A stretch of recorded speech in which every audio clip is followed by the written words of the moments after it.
What's up mga kanoo? Isang magandang araw. Ngayon ay nag-ahanda kami dahil babalik po tayo sa ating pinuntahang Rikudo.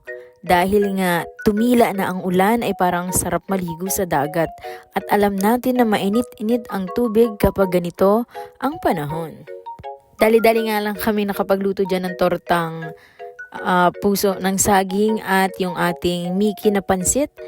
At eto na nga, nagsisimula tayong kumain dahil medyo magutom na bago tayo maligo at magbabad sa dagat. Buti na lang at gumaling na si Iglo sa kanyang sakit at nakasama na ulit siya sa ating gala. Ayan, ito ang Barangay Yuok dito sa Buenavista, Marinduque. Shout out sa lahat ng mga taga Barangay Yuok. Taga dito yung kaklase ko, yan si Mary Jem at si James. Hello sa inyo. Dito nga kami tumigil sa ilalim ng puno ng talisay kasi medyo maambon pa. Parang mababasa tayo kapag dun tayo sa may open area at medyo may ibang amoy dun sa dulo kaya hindi kami dun nagpwesto. At dahil dyan ay napakalaki pala ng mga bato dito sa may tapat namin.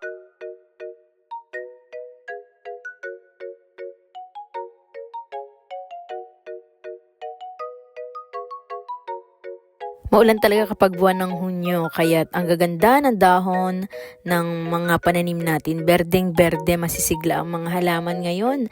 At syempre dahil laging umuulan kapag gabi, ang lakas ng ulan kapag gabi sa mga barangay dito sa atin, ay may mga times na bumabaha. Ayan.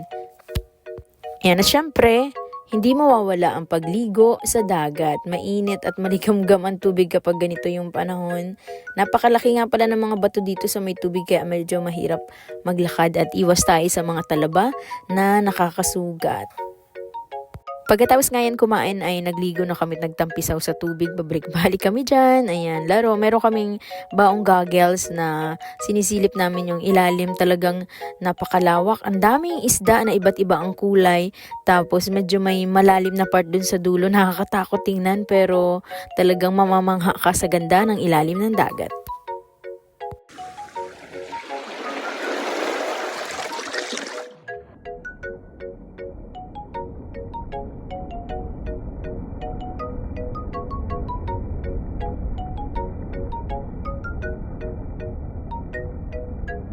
Habang nakaupo nga pala kami, bigla kami nakakita ng alimango dito. Ayan, nakakita kami ng isa na muntik nang sumuot sa bato.